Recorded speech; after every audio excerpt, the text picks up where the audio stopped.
We just finished reading Lovesick by John Cariani. Irony, so much irony. Whoa, he is a lot sadder, angrier, depressed in this. Right. Every scene is something every couple goes through, no matter what. Like the straights, like, oh, are the straights okay? Like Something a little different, something a little bit magical. And then, because nowadays we struggle so often to communicate. And as actors, we have to somehow deliver that vision. there's no right answer here, but if we take each scene as a snapshot of their lives, what is the best and the worst outcome that could come from each scene? So, like, what do you think is the next what do you think is the next moment that would be the best outcome that happened from your scene, or the worst outcome that happened from your scene?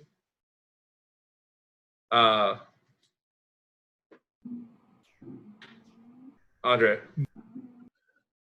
I was gonna say from the scene with the couple in the bathroom and they were having a wedding. Don't come downstairs and tell me you're not having a wedding.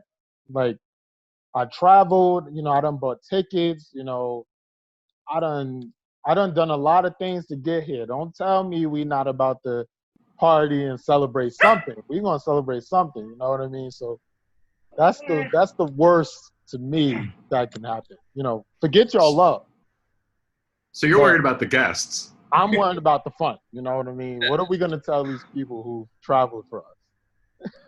But yeah, like using the scene that Ginny and I were in as the example. So like the best outcome for that scene is they get married. It might not be that day, but they will get married. The worst outcome is, yeah, Ginny? I disagree. I think that's the whole point of the scene.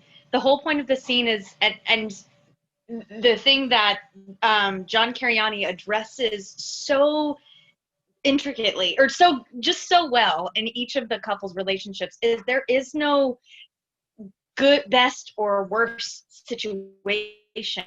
Okay. So Jenny just wrote in the chat, and she thinks the best outcome is that they still love each other, regardless if they get married or not. It's such a multitude of colorful outcomes, and one of the wonderful things about the writer is he leaves the outcomes out in the open. Wait, is that the best outcome for the scene I did, Ginny, or a different one? I think for the one that she and I were in. But really, all of them. They leave outcomes. He leaves outcomes out in the open. So there's not really a good or bad outcome. There's some really fucking awkward ones. I think yours is the worst, as far as like, holy fuck, my wife just pulled this trick of trying to kill me and made a joke. That's intense. But I'm sorry. Go ahead. Sorry. No. But I think that's the thing. Like he leaves each scene with a question. What do you do now? Necessarily the outcome. Ariel? And then Chia? I would like to throw my scene in the ring as the most awkward. I really don't think that there is, like, I feel like that scene happened exactly how the first scene, I guess I should clarify. I feel like that scene happened exactly. I think that was the best outcome. It was also a pretty terrible outcome, but like, if I think about it, like, the best outcome would be, oh, she actually did get proposed to, but like, he's clearly a terrible guy. So like, is that really the best outcome? No. So I don't know. I feel like it happened how it should have happened. Well, maybe he could have done it like in a better way, but like, they should not be together. Shio, then Manny, then Amanda, and Audrey. Sorry. I was gonna say in the scene that I did, I think it's called Forget.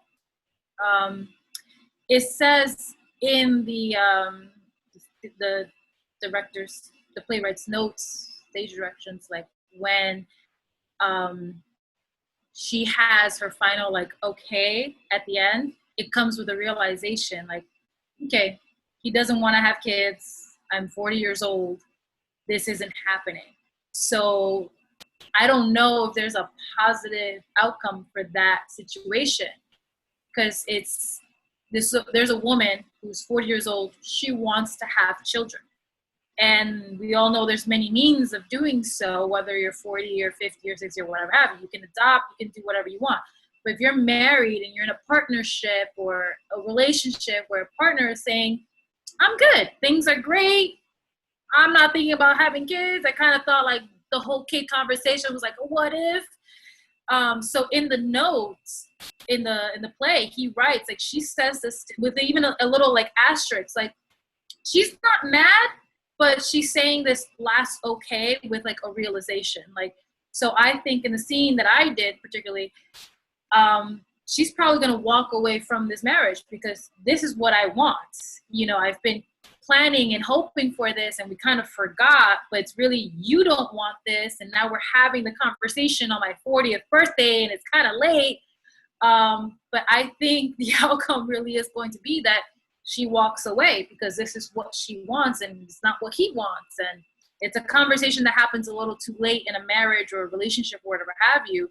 But I think it kind of leaves off, especially having that note there, it's pretty clear that there's no open-ended outcome there. It's kind of like, this is where the cards kind of fell, kind of thing, so. Manny. Oh, yeah. I'm like, I was reading the notes and I'm going to jump with the scene with Ariel and they forgot. And I love like the notes at the end. He gives you like a lot. So like the singing telegram, you were saying, yeah, that's the best outcome. He left me. I don't want to do anything with him. And like, I love what he wrote. He's like, the singing telegram is the breaking apart, getting out of a bad relationship so you can open yourself up to the possibility of actually finding real love. And I'm like, yeah, you're going through this shitty moment because it's awful what he did. But yeah, it's opening you up for something better. And then for God, he wrote, this is a scene like, would it be better if we just break up and part ways? Which is the one with Shio. And yeah, some scenes like they show you like, yeah, maybe it's better if we're just not together. We're gonna be happier. And even that it's just a sad part of life, yeah, maybe just moving on from this, it's gonna make us better. We're gonna be happier. We're not gonna be miserable. And yeah.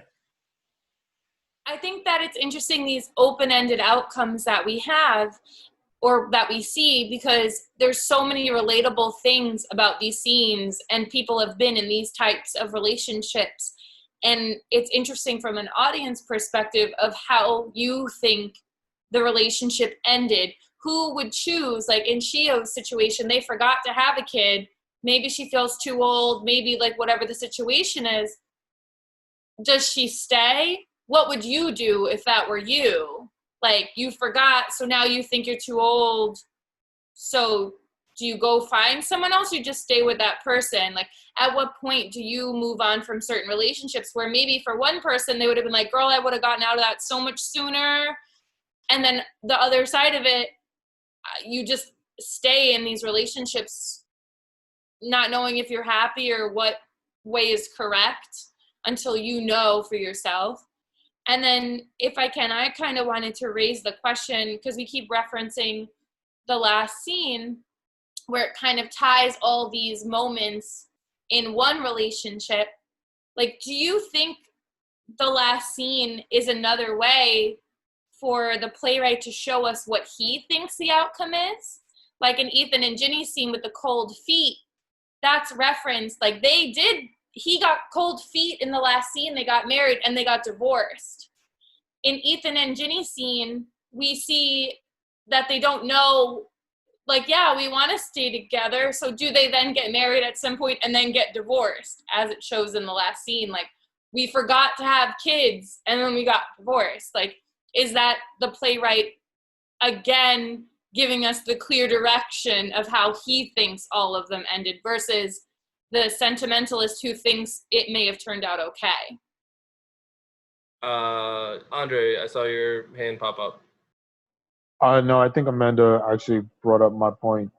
I was just gonna say, I think maybe he puts it in the audience's hands to kind of figure out. But Amanda brought up a good point. Maybe he is telling us the answers within the play. Yeah. Tyler? To not answer Amanda's question, but to just put input, the way the last scene goes in relation to all of the other previous scenes.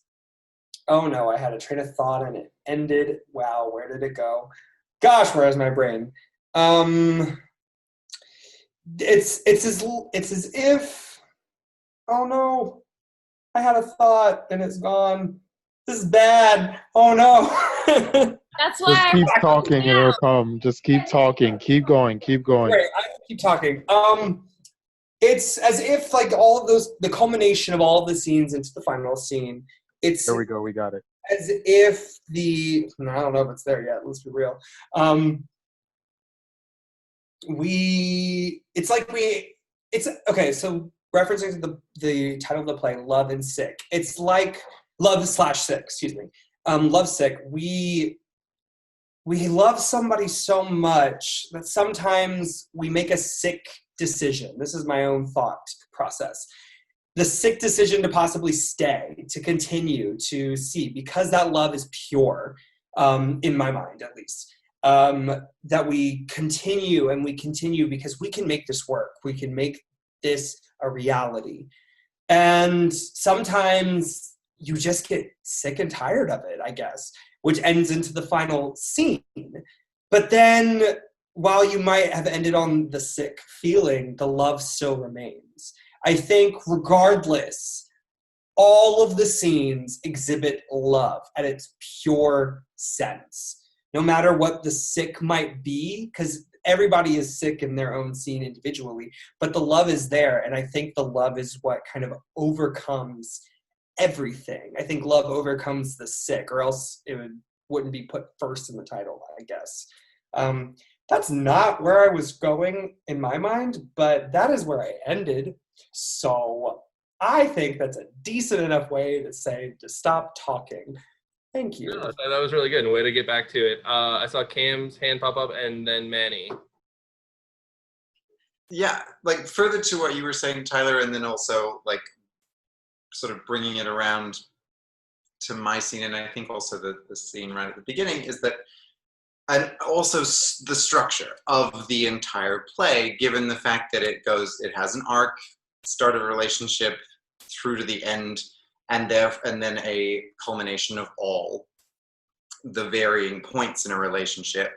It's interesting to me too that he is so clear with his use of grammar or the slashes to indicate where speaking goes on, that of course the title is very much an example of that, that in fact maybe it isn't love/sick, it's two people saying, I'm in love with you, I am sick of you, or I am sick.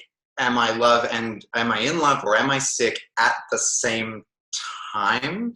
Is it love or is it sickness?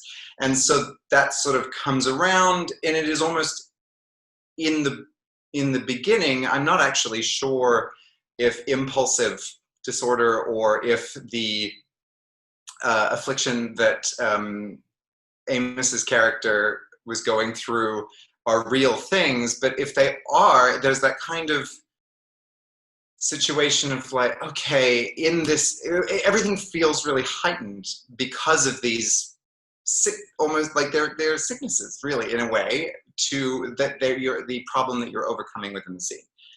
And to tie it back to your question, Ethan, I feel like if the worst case scenario is that they didn't get to have a relationship at all, and this particular situation occurred and they held hands and he just died.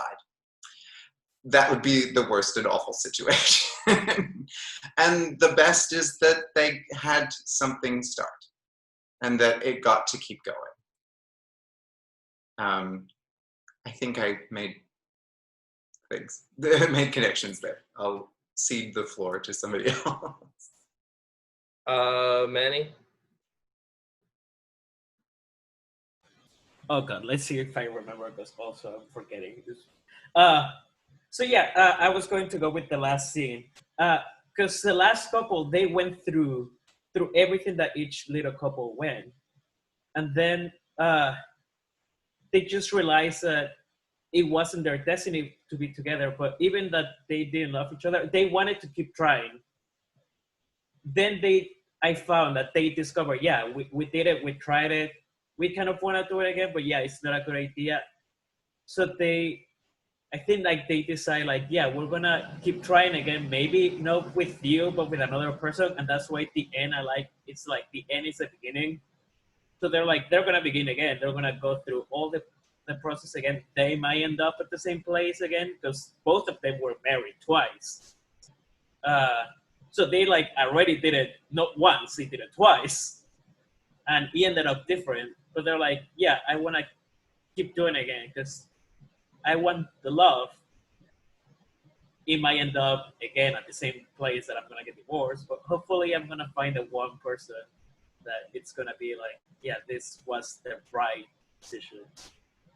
And they said it so many times, like, this is destiny. I don't know where my destiny is gonna take me. And that's it. Thank you. Yeah, Shio, and then I saw Andre. Well, I feel like I'm gonna renege what I said before, because like listening to everyone basically speaking about how it kind of felt open-ended, I was looking back at the script on the side, and it really was my interpretation how that ended, because he does say in my scene, forget, when she says okay, but with a realization. I took that realization as, okay, if I were in her shoes, this marriage is over. Okay, I'm 40 years old. I want a baby. He doesn't. Clock is ticking. Let's go. I gotta move on. I don't have time to play. The window is closing. But he didn't. It's closing. But he doesn't say that. And listening to everyone, listening to what everyone is saying, I was kind of sitting here like, oh, I took that as my own interpretation, because that is still open-ended. She said okay with a realization, but whose realization? Was it John, the playwright, or was it me, the actress, or audience member watching this? Okay, I'm 40. I can't start over. I'm not going to get remarried at this point, or I may not be able to have a child at this point. That window is closed for me. Maybe I stay in this sick love that I have and stay in this marriage, even though I may not have what I want. So just kind of like listening to what everyone's saying, I kind of want to renege what I said before, because I'm like, I definitely took that ending how I would take it, as a 40-year-old woman. So that's just the point that I wanted to make. I think everyone's been making a really interesting point so far. Yeah, that's it. Awesome. Andre?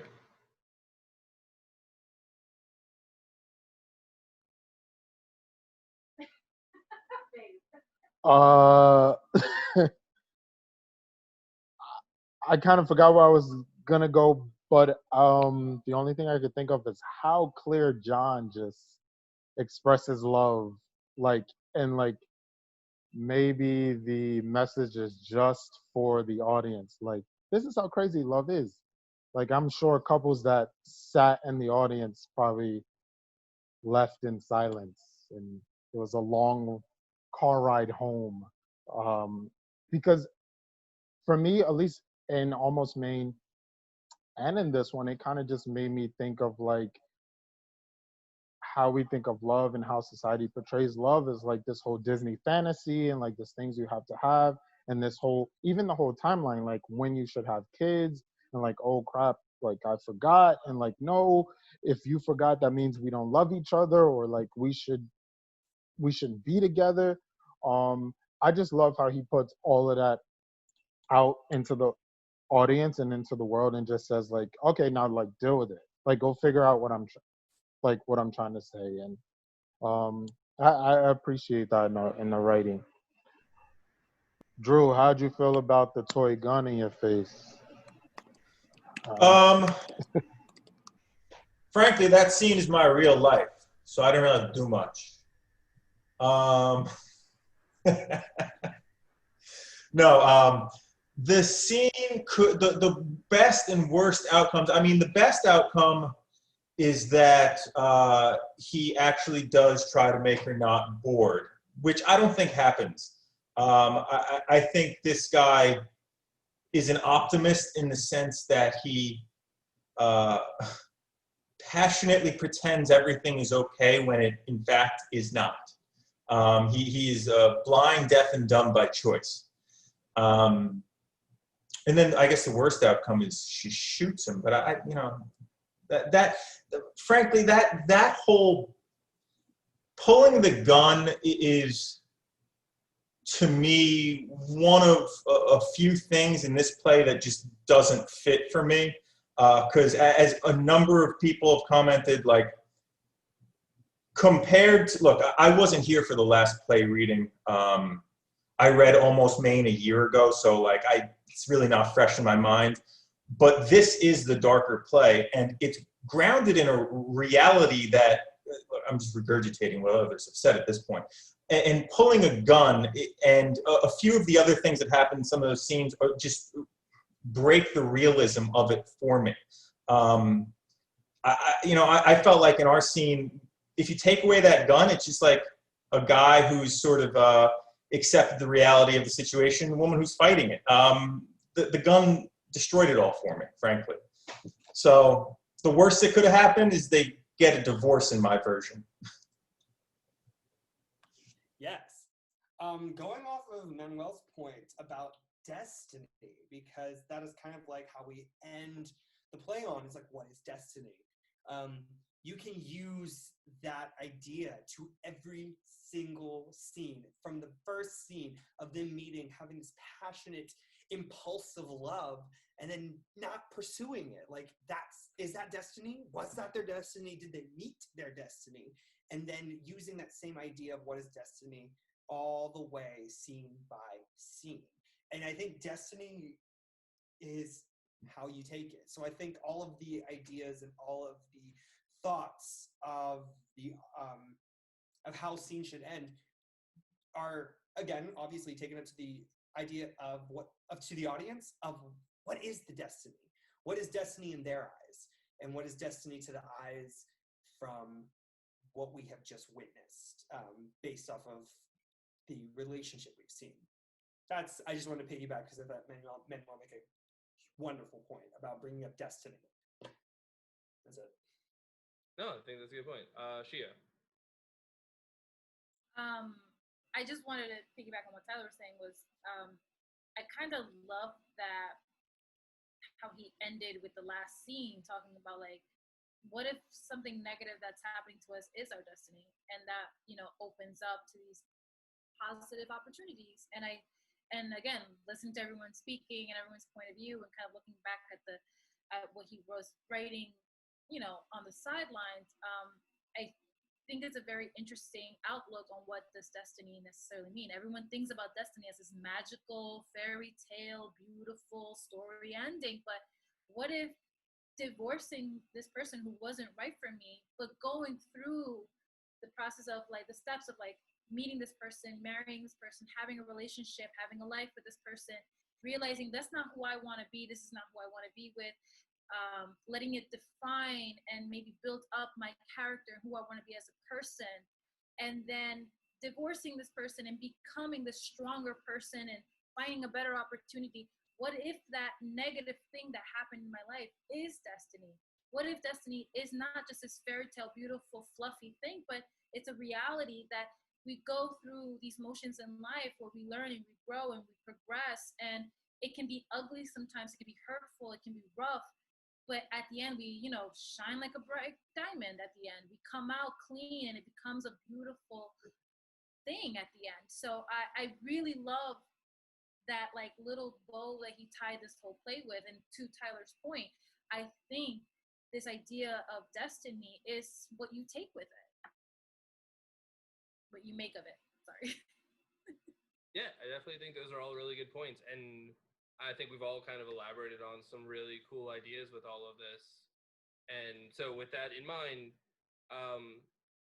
we kind of talked around it a little bit, and we've talked about it in different aspects, but as a performer, if you got the opportunity to do this show, most of the time, this play and also Almost Maine are played with smaller groups of actors, so you're doubling up on some of these roles. Like, how would you approach playing this and not playing the final ending of all of them? Because I think one of the things I think pairs really well with this play is the idea that it is kind of telling one complete story of love, of a journey. You have the first impulse, you have that like the initial breakup, and then you follow that with the wedding, being bored in a relationship, maybe having kids. Like, every one of these short sections is kind of a overarching play. So if you were as a performer get cast in this, how would you differentiate them but also keep them connected? Andre. I was just gonna say, I think as an actor, maybe just making sure you understand the moment you're in and playing that, and not thinking about the end, or not thinking perhaps what you did before if you're playing, all four roles or whatever, or all the roles or whatever. Just staying in the moment. I think being present is probably the best thing you can do in this type of play. I definitely think I think it relates exactly like you were saying. You can't play the ending because so much of it is not knowing, particularly in Ariel's scene in the beginning with the singing telegram. She literally thinks she's gonna get proposed to. So if she plays the ending of heartbreak, it's not nearly as touching. And the same with Cam and Amos's scene. He goes and he says, I love you. No, I don't want to say it again. It's not really working out how I thought it would. And none of these scenes are working out as he thought it would, or as they thought it would. As many things in our lives don't work out how we intend them to. And to Regina's point much earlier, that's okay. And to the playwright's point, destiny, it's okay if this isn't your destiny. That's life. Josue, I saw your hand pop up. Yeah, quickly just to say, I think I'm just gonna agree with Amanda. That there's no way you can play the ending, because most of the scenes just have a turn. Like, it's like you think it's going one way and it goes completely the other way. If you play that ending, sorry, I shouldn't have said it. No, look, even if you're repeating a point, like, it's good to hear it and it's good to talk about it. Like, I think one of the things we've learned, especially through all of this, has been like watching Tyler and Cam kind of speak on the same thing, hearing Ginny talk about it, having Manny come in with the points about the end and with Destiny. I think all of that's super important. Does anyone have anything else to add on the performance aspect of this? Is coming at it from an actor? Just as a note, that given our conversation and debate about his particular directions and how he wants things played, and then the fact that we're all agreeing and reiterating all of these amazing points, means that his message is crystal clear what he's going for, right? Which is kind of a really cool thing. And as an audience, people would be leaving and talking about these exact things. Definitely. And yeah, so with that in mind, any final thoughts before we wrap up here? Chia? My final thought, honestly, is just that I think this was an amazingly honest play. And I think it might have been Andre who said, like, this is one of those type of plays where you're on the drive home. It might be either quiet, uncomfortable. It may spark up some conversation. It's definitely one of those type of plays where you're thinking and you're feeling. And I think, as we've all touched upon in this conversation, it's much, much, much, much due to John's direction. you know, what he writes in the sides and in the brackets, you know, letting us know what the message is very clearly, you know, and kind of back to what your question was, Ethan, as an actor, you take those directions and you run with them. You know, you kind of you have the room to decide as an actor how high and how low you want to make it, I guess, depending on how much you can relate to this situation in a specific scene, but you have that freedom to kind of decide how strongly you want to deliver this message. But the message is very clear. And the beautiful thing about this particular play is that opposite to what Almost Man is like, this is such a real nitty gritty look at to what relationships are. It's very realistic, and like how many people said, it's also very open-ended.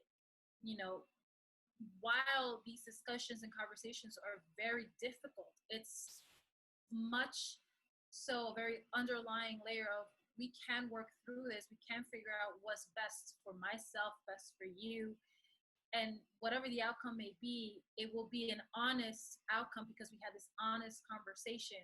Regardless of what stage in our relationship this happened, we're gonna make it through. We'll figure it out. But it is a really, I don't wanna say dark, but it is a dark, realistic view of what relationship and love can really be.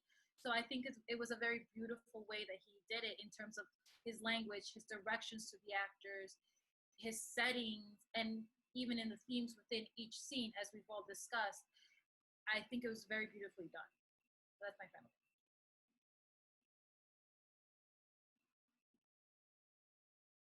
Andre, anything to add? No, I was just wondering, like, it's so funny that we always think like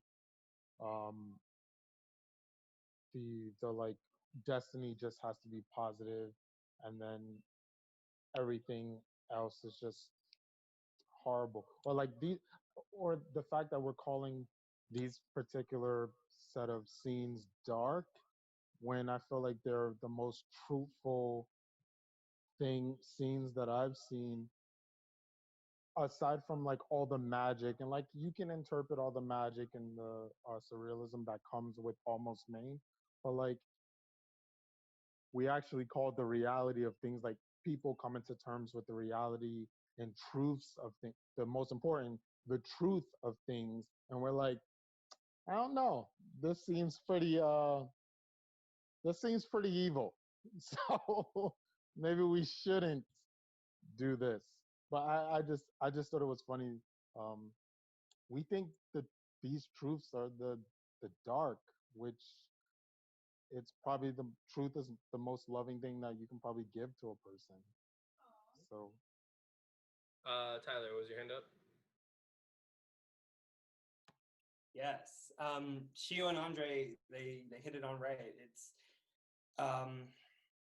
scary, sad, and truth because it's honest. I think every character truly approaches everything about this with honesty, as we should anticipate coming into our relationships. People we do love. Now, just people we do love. Because if we don't approach things with honesty, then we lack the truth, we lack the scary, and we just kind of live in this gray, mundane bubble of everything is fine. So I think that's what is super important and a strong takeaway from these plays. And in a weird way, for me, a takeaway for this play is to love again. I'm a Cancer. I love a lot. Let's be real. And there have been just many times where I get down in love, but this play kind of reminded me that love is messy and love is scary, but we still do it.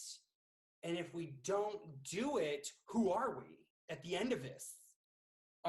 Did we risk anything? Did we fight for anything? The love needs to be reignited. And this play kind of was like, wow, I miss kind of what it's like to have love in my life with another person. So in a weird way, this play was optimistic for me. Optimistic in the sense that I want to be scared again, you know? Because the new love and the continuing love and even the finality of love is still scary. But as long as honesty, truth, and fear are kind of all bubbled up into there, I think love can work. And I think love can be however any of us interpret it to be. So that's just kind of going off of them. Awesome. And thank you guys so much for all of your thoughts. And this has been an amazing discussion. I really appreciate it. Unfortunately, unlike John Cariani, we can't leave this open-ended. We are going to have to wrap this up. The group will stay open if you want to keep talking. Can I just say one thing? Because I'm so annoying and I have a point every 3 seconds and I just have to talk. Not annoying. So can I just say, in what Tyler was just saying, it gives hope. And is the human condition really that at our core, we are sentimentalists and not romantics, because we are hopeful that even though this chapter closed in our lives, we will find our happy endings. Is that the whole point of all of this?